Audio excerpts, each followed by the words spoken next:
आप देख रहे हैं नेड्रिक न्यूज, साहस सच कहने का। नमस्कार, आप देख रहे हैं नेड्रिक न्यूज और मैं हूं आपके साथ पद्मा श्री शुभम।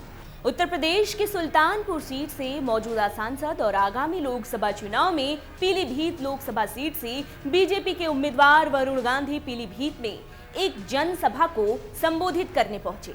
यहां उन्होंने पीएम मोदी की जमकर तारीफ की।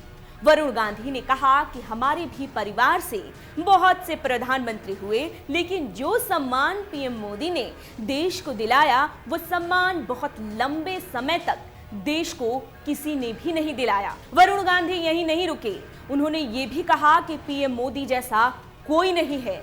वो ऐसे नेता हैं जो देश के लिए जीते हैं और देश के लिए मरेंगे।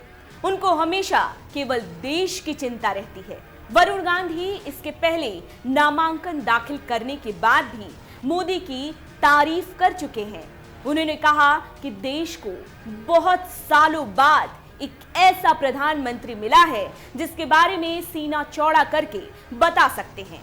वो यही नहीं रुके, उन्होंने ये भी कहा कि ऐसे प्रधानमंत्री के लिए मैं देश का एक सिपाही बनकर भारत का झंडा लेकर उनके पीछे खड़ा हूं। उन्होंने आरोप लगाया कि विपक्षी पार्टियों की तरफ से राजनीतिक स्तर को गिराया जा रहा है। मोदी जी ने देश के किसानों के लिए बहुत काम किया है, लेकिन राष्ट्र की सुरक्षा भी एक अहम मुद्दा है। गौरतलब है कि बीजेपी ने वरुण गांधी को इस बार पीलीभीत लोकसभा सीट से मैदान में उतारा है। इस सीट पर अभी तक इनकी मां और केंद्रीय मंत्री मेनका गांधी मौजूदा सांसद हैं। वरुण गांधी पिछली बार सुल्तानपुर सीट से चुनाव जीतकर लोकसभा में पहुंचे थे, लेकिन इस बार इस सीट से उनकी मां मेनका गांधी को बीजेपी ने मैदान में उतारा है।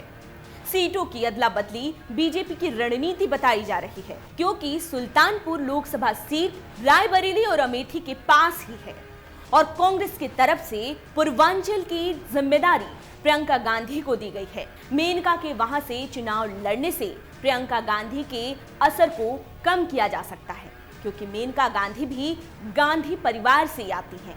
ऐसा भी कहा जा रहा है कि खुद मेनका गांधी ने ही सीट बदलने को बोला है, क्योंकि सुल्तानपुर सीट पर वरुण गांधी की स्थिति अच्छी नहीं बताई जा रही।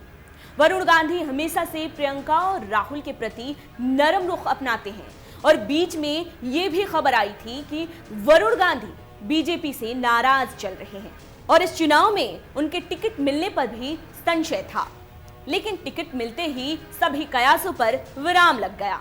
अब तो चुनाव परिणाम के बाद ही पता चलेगा कि क्या सीटों की अदला बदली बीजेपी की सही रणनीति है। अभी के लिए इतना ही।